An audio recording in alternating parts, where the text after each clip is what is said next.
ఆర్థిక సంస్కరణలు ప్రారంభించినప్పటి నుంచి అనేక రంగాలు దూసుకెళ్లిన వ్యవసాయ రంగం మాత్రం తీవ్ర సంక్షోభంలో కూరుకుపోయింది.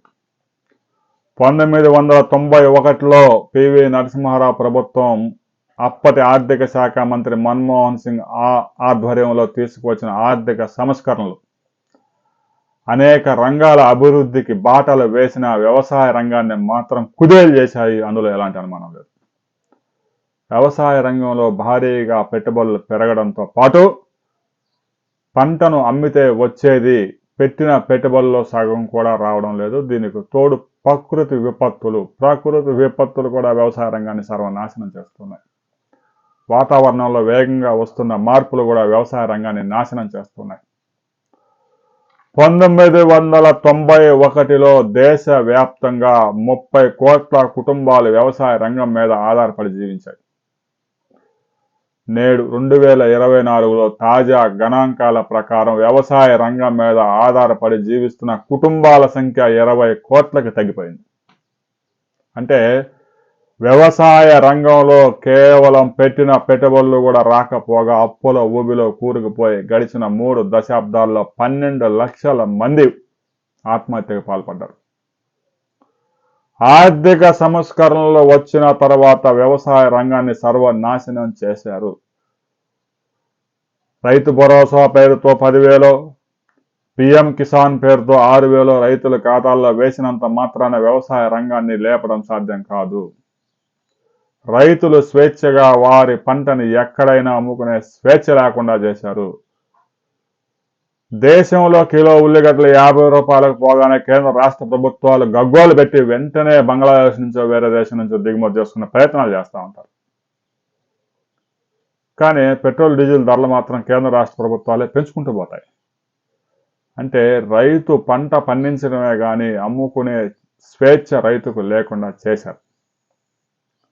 కందిపప్పు 175, 180 రూపాయలు అవుతూ ఉండగానే ఎన్నికలు వస్తున్నాయి, వినియోగదారులు మాకు ఓటు వేయరని చెప్పేసి సోడా నుంచి కూడా దిగుమతి చేసుకొని కేంద్ర రాష్ట్ర ప్రభుత్వాలు ధరలు పెరగకుండా అదుపు చేస్తాను. కానీ పండించిన రైతుకు మాత్రం గిట్టుబాటు ధర దక్కడం లేదు. క్వింటా కందులు 7,000 కూడా కొనే పరిస్థితి లేకుండా చేశారు.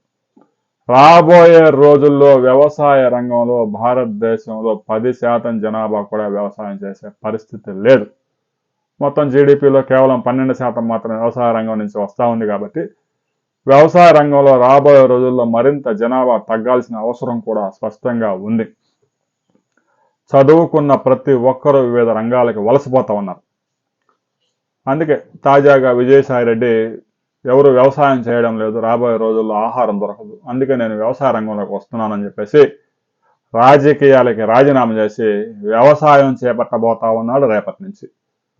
వివిధ రంగాల్లో బాగా సంపాదించి ఆ డబ్బు ఏమి చేయాలో అర్థం కాని వారంతా వ్యవసాయ రంగంలోకి వస్తే మంచిది. ఎందుకంటే రైతులు ఇప్పుడు దాకా కాడి మోసి అలసిపోయి ఉన్నారు. ఇక మేము వ్యవసాయం చేయలేము అని చేతులు ఎత్తేసి కాడి పడేశారు. ఇలాంటి కాడిని విజయసాయి రెడ్డి లాంటి వారు మోస్తామంటే ఆహ్వానించాల్సిందే. సాఫ్ట్వేర్ ఉద్యోగులు, పెద్ద పెద్ద వ్యాపారాలు చేసిన వారు, నెలకు 5 లక్షలు సంపాదించేవారు అంతా వ్యవసాయ రంగంలోకి వచ్చి లక్షలు సంపాదిస్తున్నారట. సోషల్ మీడియాలో యూట్యూబ్లో వీడియోలు చూస్తే అదే అర్థమవుతా ఉంది. వాడెవడో డైరీ ఫామ్ పెట్టాడు, 60 గేదెలు పెట్టాడు, నెలకు 9 లక్షల ఆదాయం. అమెరికాలో ఉద్యోగం మానేసి వచ్చి నెలకు 16 కోట్ల టర్నోవర్ అంటూ రకరకాల వీడియోలు చేస్తూ ఉన్నారు. మంచిది. రైతులైతే సిద్ధంగా ఉన్నారు, వారు వ్యవసాయ భూమిని లీజుకి ఇవ్వడానికి. లీజు తీసుకోండి, ఎకరా 30,000 ఇచ్చి తీసుకోండి.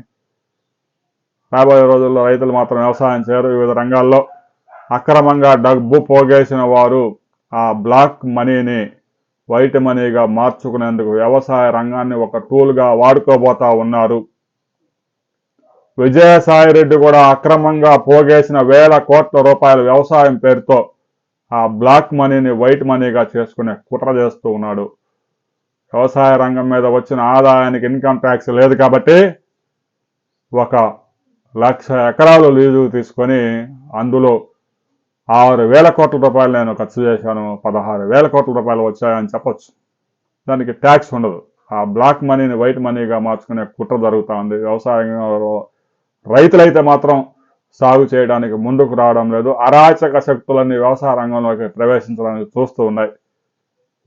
ఈ బ్లాక్ మనీ అక్రమంగా పోగేసిన మొత్తాన్ని వైట్ మనీలోకి మార్చుకోవడానికి వ్యవసాయ రంగాన్ని వాడుకునే ప్రయత్నం చేస్తున్నాయి. దీని మీద ప్రతి ఒక్కరూ ఒక కన్నేసి ఉంచండి. రాబోయే రోజుల్లో రైతులు భూములు లీజుకు ఇచ్చే విషయంలో కూడా చాలా జాగ్రత్తగా ఉండాలి. అగ్రిమెంట్లు చేసుకునే విషయంలో రిలయన్స్ కూడా రంగంలోకి రాబోతా ఉంది కాబట్టి గుంటూరు, కృష్ణా జిల్లాలతో పాటు మొత్తం 26 జిల్లాల్లో 150 ప్లాంట్లు ఏ ప్రాంతాల్లో రాబోతా ఉన్నాయనే వివరాలతో మరో వీడియోలు తెలుసుకుందాం.